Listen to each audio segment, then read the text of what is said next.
In my shop now, I'm introducing, like things like Leberkuss and like a German meatloaf and continental frankfurts, and everyone loves it. If you put it out there and you try it, it just stops your range from getting boring and stale. This is the Australian Butchers Guild podcast, brought to you by Meat and Livestock Australia, the podcast for passionate butchers. G'day butchers, and welcome to another episode of the Australian Butchers Guild podcast. I'm your host, Doug Piper. I'd like to thank everyone who's joining in each month and supporting the podcast. A big thanks to all our guests we've had on over the years, sharing their knowledge and giving you an insight into their days working in the industry.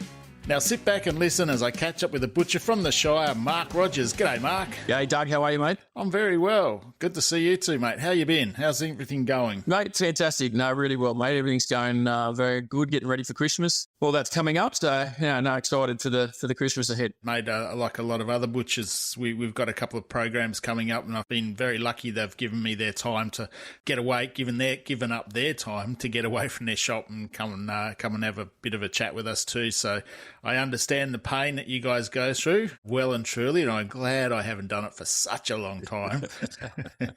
But yeah, I don't miss it. I got to say, I do not miss it. I thought I'd never miss it, but I did when I wasn't there doing it. So surprisingly, but I think maybe a few more years and I'll be in that same boat. Yeah. So what were you doing when you weren't doing it? Yeah, look, I took a couple of years away from, obviously I'm in it was a family business. My father and I were in it for many years, and I took a couple of years away from the business, and I was a production manager for a sort of place down the coast, which was doing a bit of export, the supermarket stuff, and some sort of real big bulk jobs like HelloFresh, that sort of thing. So I did that for a few months. Wasn't really my cup of tea, coming from a sort of, I suppose, a quality sort of retail background. It was good to learn. It was a good learning thing. I saw, managed to sort of see that whole thing work where you're not, necessarily managing everything. You just have one role, which was good. I learned a lot. And then after that, I got a job with Neald & Co. So I was working as a rep with Neald & Co., which was fantastic. It was probably one of the best things I've ever done in terms of professional development and learning and getting out and meeting heaps of really, fantastic butchers. So, I really enjoyed it. It was really good. And then after that, gone back into the family business and been going since then. So yeah, I think getting out off the tools and going on the road and meeting other butchers, that's one part I really enjoyed quite a few years ago. I worked for a sausage casing company. Yep. I made that many good mates out of it. They weren't customers. A lot of the guys didn't buy the casings off me because they were buying off Neald & Co., you buggers. But, my boss would still say, get out there and sell. And it was like, some weeks it was like going for a drive in the country, just going saying good day to all your mates. And today I still have contact with a lot of these guys, and I'm just so surprised so many of them are still in their butcher shops. It's such a great community of butchers out there, and they're always willing to welcome you to the shop and say good day. But even if they didn't buy anything, I never used to hold anything against them. No, of course not. I mean, and to me, I'm in the same boat. I've still got guys now that, I did the sort of South Coast area and the Northern Beaches part of Sydney, which a lot of those guys, I played golf with one a couple of weeks ago. I go down the coast and I always drop into their shops when I'm down there, and some still ring me up and ask me questions about things if they're not sure about a particular thing, and I'll reach out to them if I know that's an area of expertise they have that I know they can help me with, and they're always very generous with their time. And I learned a hell of a lot. I think something that's a lot of butchers maybe that get into their own shops, and I was guilty of it myself. I was just in that little cocoon. I didn't leave the shop. I was obsessed with being in there. And you sort of you don't see what's going on out there. And I'm one of those people, I don't like walking up to butcher shops and, go along the counter. You feel like you're sort of a voyeur, or you think they're going to be trying to pinch their ideas or whatever. But by going in that instance where I was going in trying to obviously sell them things, and some of those guys, like yourself, were committed to another supplier that they really liked, but I still pop in and talk to them, and they might buy one or two things off me, but I just enjoyed the banter and also looking at their cabinets and going, wow, that's a really great idea, or seeing something that I'd never thought of. And also I'd sometimes try to give advice if I thought they could do something different to improve their business, because at the end of the day, I love what I do. I love seeing shops do well, and the more shops do them well, the better it is for everyone. Yeah, I think any conversation you can have with a salesperson or with another butcher is a good conversation. Whether it just be saying good day, but everyone's always got something to share, or you never stop learning. One thing I always say, you never stop learning.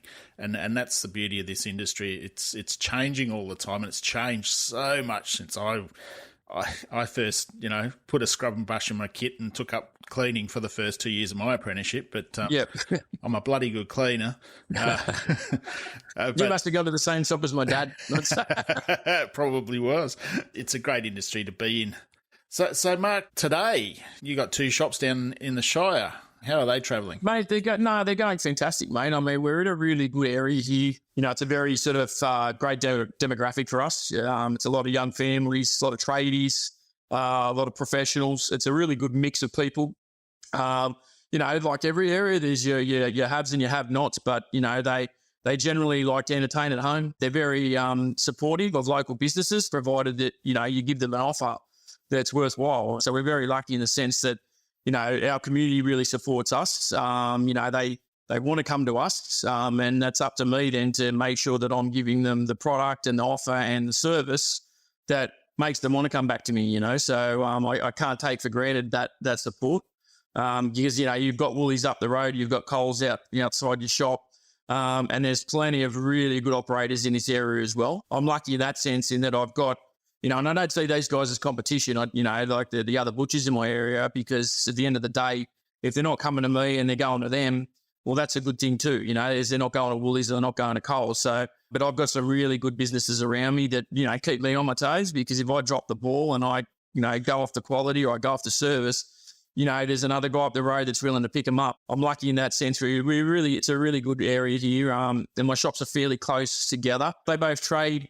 completely differently. It's quite funny, even though they're so close.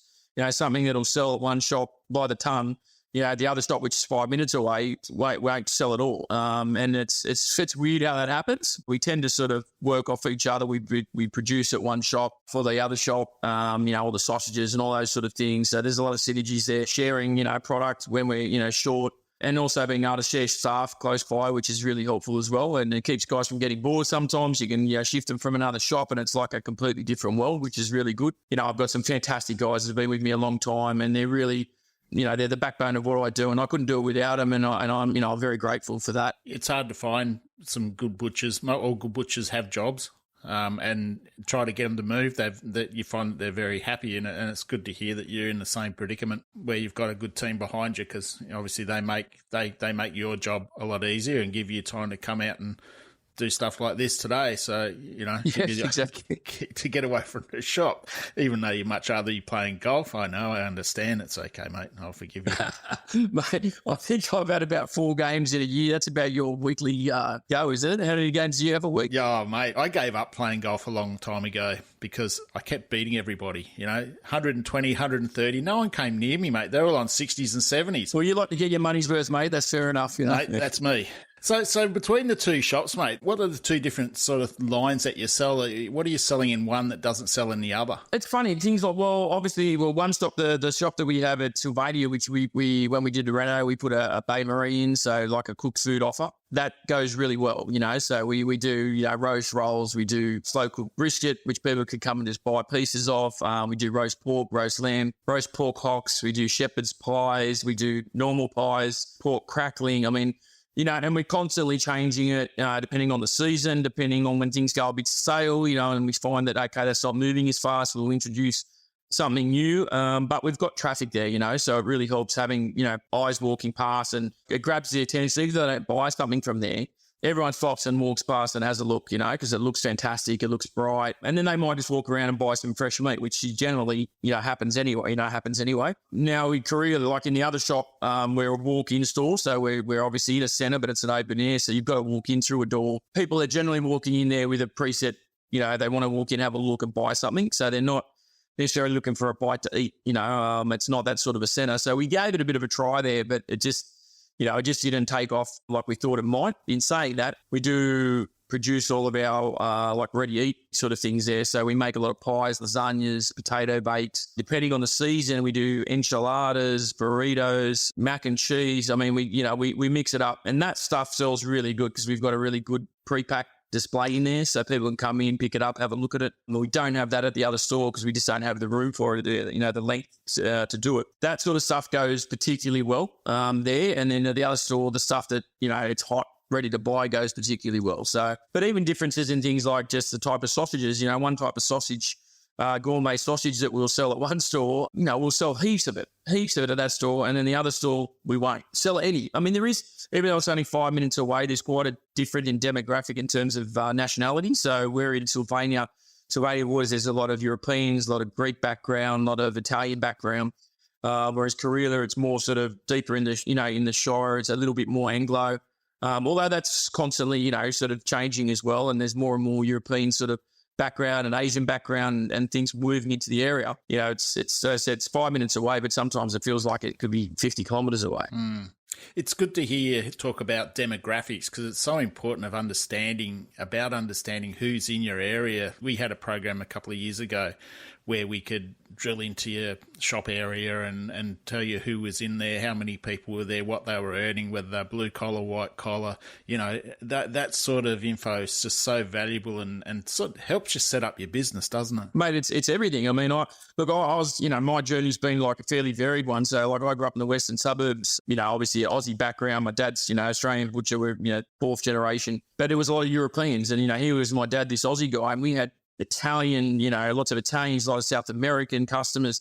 So, I, would be cutting things, like a lot of veal and a lot of, like for South America, it's asado and matambre and, all these sort of things. Now, like I'll have a South American guy walk into my shop in Kareela who's living in the area and I'll notice just from the look of him or what he's asking for that he's South American. Oh, mate, you want some matambre? You want, a particular, and they look at me like, what the hell? Because I've gone from having that, and then we went to a small goods, into a small goods factory where we were doing Baltic sort of small goods, Croatian, Serbian, Macedonian style small goods. So I had, 10 years of producing that sort of stuff. So, and then even then went into a shop in Burwood where we had a massive Asian Chinese population. So we had Chinese butchers as well as Aussie butchers working side by side.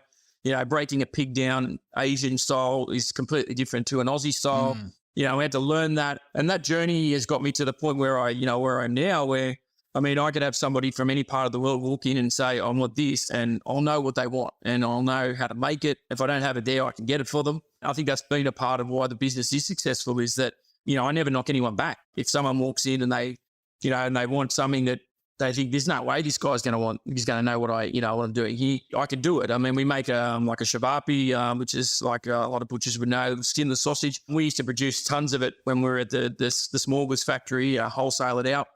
We still make that same recipe now. And now, all the Croatian, Baltic, Serbian people in the Shire, we make, 100, 150 packets a week now still of that. If you know your area and obviously the demographic and the people that are living there, not only the demographic in terms of the nationalities, but also their incomes and what they can afford. You can cater your business that it's affordable to them, it's attractive to them, and then you're off, Chivapis, they're a thing. Well, I grew up in Adelaide, and I think everybody sold chivapis over there, and I used to love them. I'll have to get that recipe off you, mate. They're bloody beautiful. And coming into this time of the year, barbecue season. They're awesome. Yeah, I love them. It's so easy. Chuck them on the barbecue. And they're pretty easy to make. I think that's the thing, a lot of guys, they don't know. If they don't know something, they say, oh, that's going to be really hard. But I think a lot of the time, if you just, put aside a bit of time and do a little bit of R&D and actually sort of play around with things a bit, you can come up with something that, will just go crazy and you don't even know it. And the hardest part is getting over that fear of just giving it a crack. And a lot of the time I was sort of thrust into, a business like I was with the small goods factory. We took it over more because we needed the room. We were doing a lot of wholesale.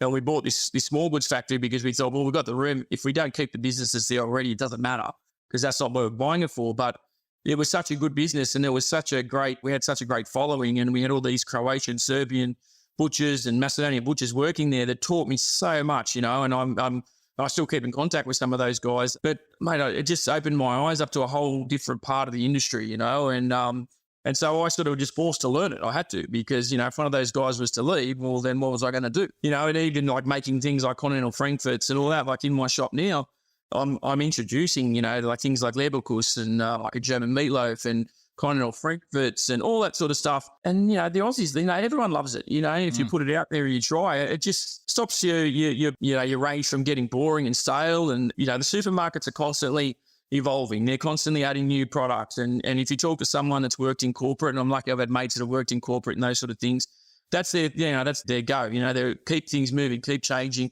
You got a new product, it sells well, let's introduce another one. That's one of the strengths of the butcher, I think, where they can make the product themselves, because a lot of the, you know, with the big chains out there, they can't do it themselves. They get somebody to make it, and it's mass produced. It's nowhere near the quality or the flavour that what the butchers can make, and that goes from the humble traditional beef sausage all the way through to chavapis, salamis, everything, you know. So, and that is a big thing for the independent butcher to really look at that side of their business, because, you know, you never know who's walking in your front door, do you? No, exactly. And look, I mean, if there is a product that, for instance, that I know I can't make as well as somebody else because I know somebody, like, for instance, like things like chorizo, or the South American small goods, I don't have expertise in that area, but I know of a company that sells really good stuff, then I'll buy their stuff. But I'll also research what goes into it, what the ingredients are, how it's made, just so that if they ask me, I know. If I know that I can make something as good as, then I'll do it myself, because it just gives me a point of difference, you know, because at the end of the day,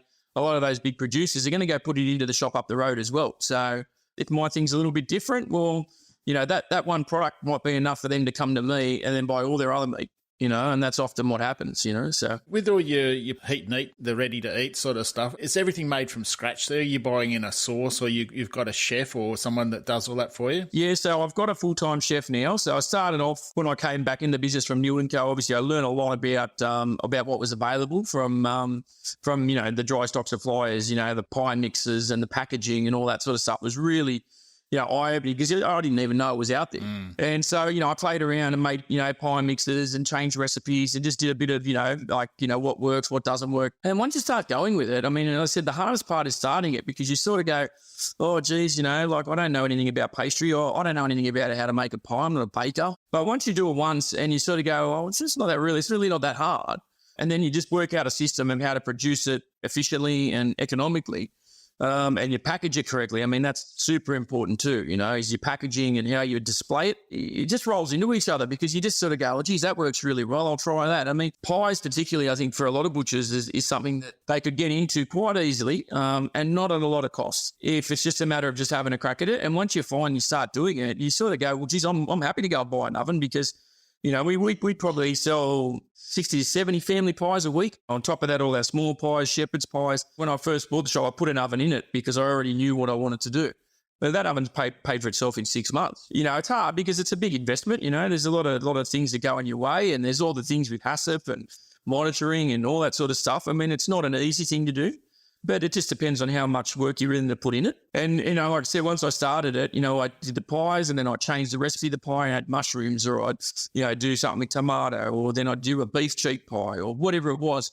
And they all just went well, because if you made the product well to start with, once you've got the customer's trust, they're willing to try anything. And then that's why I did put the chef on full-time, was because I had butchers and yobbies and, you know, part-time guys doing pie mixes, and I'd come in and go, oh, you know, why haven't you put that in it? Oh, we didn't have any. And I'm like, well, then don't make it. Whereas the chef that I've got, you know, and, you know, chefs are hard to find like butchers. He loves what he does. And I've given him, you know, his mantra is, you know, it's quality, let's make it right. And he makes everything to a standard the same way every time. So that, and I tell the boys at the shop this all the time, you know, I know, like McDonald's, you know, I mean, I know McDonald's isn't, you know, exactly fine dining, but if you go into Macca's, you know, up the road here, or you go into one at Coffs Harbour, or you go into one in Tokyo, you know what you're going to get. It's consistent, and that builds trust. And if you've got the trust of them, then you're laughing. You put an oven in, mate. What sort of oven do you use? Is there any particular oven to be on the lookout for if you're thinking about doing something like that? I got a what's called a Rationale self-cooking sauce. It's all at the higher end. I mean, they're not cheap. You're looking at, you know, up around the 30 grand sort of investment for that. And then you've got to also look at, you know, obviously exhaust and all those sort of things. So it's not a cheap investment. It might be even a little bit more than that. I try to forget. But you can pick up a little second-hand combi oven, you know, for $5,000, you know, even less. The first one we bought was a second-hand one. It was a combi oven. Once we started pumping through what we were pumping through, I could see the reason that I would go and I upgraded to this one. But this oven, you know, you can steam your sausage, you can blanch your sausages in it. So if you're doing Bland sausage, you don't have to have that big dirty boiler in the corner anymore and spewing steam out. It cooks it perfectly. You don't lose weight, but I can do sous vide in it. I can bake in it. I can grill things in it. You can put a chicken schnitzel in it, cook it, cover it with a bit of sauce, some ham, cheese, and you've got a Parmigiano they can take home and pop under their grill. And then when you do it, like when you cook a really good meal at home and everyone sits back at the end and goes, oh, that was great. When a customer walks in and goes, mate, I had that rabbit lasagna last night. It was the best thing I've ever had. You're walking on air, you think, how good's that? Because everybody sells steaks, everybody sells sausages. To give them that something that they come in and go, oh, mate, I'm coming in every week. My kids will only eat your lasagna, and I'm just like, how good's that? There's nothing better than when a customer comes back just to tell you, on their next visit, or even just stick their head in the door and said, that roast you sold me last week was the best roast I've ever had. They had something to do with it too because they cooked it, but we'll take the kudos for that because we sold it to them. And I don't want to sound like, like I'm blowing smoke. I find it like it's a real honour, because when especially things like times like Christmas and people's birthdays, those special events that like a family comes together, and they're all sitting around the table, and it's a real responsibility. You're part of that, and it's a real honour. Like, I say that to people at Christmas, and they come in after Christmas and go, that pork we had, and that's the most important meal of the year. That's when that family comes together and hugs and kisses and gives each other gifts, and they come back to me to say, you made it really good. And like, that's what we do. That's what we're here for, And in COVID particularly, I think that was probably the proudest I've ever been of our trade, was because we went from being the sort of like, oh yeah, butchers or whatever, to you guys are keeping things going. You're here working, we're stuck at home. You guys are giving us something to do. Coming here, we're buying food, we're going home and cooking it with our family. And it felt like, hang on. People are starting to respect what we do, and I think what we do is really important. You're spot on there, mate, because I know a lot of butchers out there worked their freckles out during COVID, and they didn't take time off. They just kept the business going 24/7. Some guys were operating 2 shifts just to keep up. I've never seen nothing like it. I mean, I'm in the first lockdown. We did like 6 Christmas Eves in a row. Yeah. I've never worked as hard as I've worked, like we just couldn't. But it was worth it because people were so thankful. Thank you for being open. Thank you for being here. Thanks for delivering it to my home when they were all sick at home with COVID and they couldn't get out, and they could go on our website and order and we delivered to them. And they were so grateful for that. At the end of the day, making money and all that. So obviously we all need to make money. We've got to pay the bills and all that. But when you get the satisfaction out of your job of people saying thank you, I just, for me, that just makes it worthwhile. Yeah, a lot of butchers out there would probably argue the point and say, I don't get the thanks that I deserve, but are they doing the right job? Are they servicing their customers properly? I don't know too many that wouldn't get a thanks every day of the week, but there's a lot of guys out there that have a bit of negativity about them, and that's what's dragging them down. They got to pull themselves out of the sand. They got to take the blinkers off and look at what other guys are doing and re-evolve. Hey, mate, popular standout products that you make in the shop, the pre-cooked ones. What's the best one that you do? Geez, I mean, I'd probably say best selling would be our pies. Like they're the most popular. Second to that, I would say our lasagnas. We make like a chicken lasagna. We make a beef and pork lasagna. Potato bakes, particularly in summer, and that when you're having people having barbecues, and it's time-consuming product for people to make. Our pulled pork, mate. God, we sell so much pulled pork, and it's so easy. I mean, that's something that every butcher should be, trying to get in there if they've got the capacity to do it. Because it's easy, and it's not just that one product, that pulled pork. We make that, and then we use it and we put it in our enchiladas. We make a pulled pork pie. We do it in a burrito. We sell it to soccer clubs, football clubs, cricket clubs, netball clubs. We sell it to aged care facilities that we serve. We sell it to childcares that we serve. I mean, you can do so many different things with one product if you just use a little bit of imagination. And it's not that hard. It's so easy to do. All cuts are versatile. Selling a pulled brisket pie sounds a lot better than just selling a meat pie. Exactly. Tell them what's in it. Tell them what it is, whether it be brisket or chuck or short rib or whatever, Tell them what's in it. I've always said that, even with burgers, same thing. Tell them what's in it. It's not just mince. It's beef mince. It's short rib or whatever. I think too, people these days, mate, they want to know more about their food, where it's from, what they're using. There are a lot more people that love cooking, and that just builds again that relationship, that trust. It's so important. No, very important, mate. Very important. Well, mate, it's been fantastic catching up with you again. I just got a couple of things I want you to answer here. We've got our fast 4 questions. Let's do it. Number 1, butchers pride themselves on their sausage range. What's the best-selling sausage in your shop and what makes it so popular? Mate, still the old traditional thing, Aussie sausage is our number 1 seller. I don't know if it'll ever change, but I doubt it because it's a good quality sausage. It's good quality ingredients. It's consistent. We make it really well. Use a natural casing. That's something people really, really will come back to you for because their kids start eating it and then they're like, I'll only eat sausages from there. I'm still the same, mate, and I'm only 53, Question number 2, that's enough of that. If you had to eat one meal for the rest of your life, what would it be? Probably my mum's lasagna, to be honest. Yep. She's, she's an Aussie woman, whatever, but she makes the lasagna and for some reason it just, tastes of memories, of good times, and whenever she makes it, I just can't get enough of it. I'll eat it hot, cold. Yeah, and I always look forward to it. What's the strangest thing you've ever had in your refrigerator? Look, I've had people come in with hunt kills that they've said, can you butcher this for me? And I've turned up after I've been off for a day and my butcher's gone, this guy said he's a mate of yours and there's a deer in the cool room, and I'm like, man, I can't butcher it. And I agree with the part you can't butcher it. Yeah. Question number 4. Favourite cut of beef or lamb and how do you like it? All right, so beef, I'd have to say my favourite cut is oyster blade. I love a piece of oyster blade braised, some porcini mushroom, some nice big chunks of mushroom, red wine, onion, leek, and just really slow cooked, low temperature in a casserole, a nice, really good cast iron casserole, or in an oven even, and as long as it's covered and just really 120 degrees for 4 or 5 hours, you get that beef cheek consistency, but still that flavour of beef. I just find that cut of meat is my favourite cut of beef. I can have it on a barbecue, but cook like that and then on a nice bit of mash or polenta, you just can't beat it. It's a great dish for a heat and eat. That'd be absolutely. A good one, yeah. Well, thanks again, mate. That was an interesting insight into your life. Really appreciate your time today, mate. And we'll look forward to catching up with you very soon. All right, buddy. See you, mate.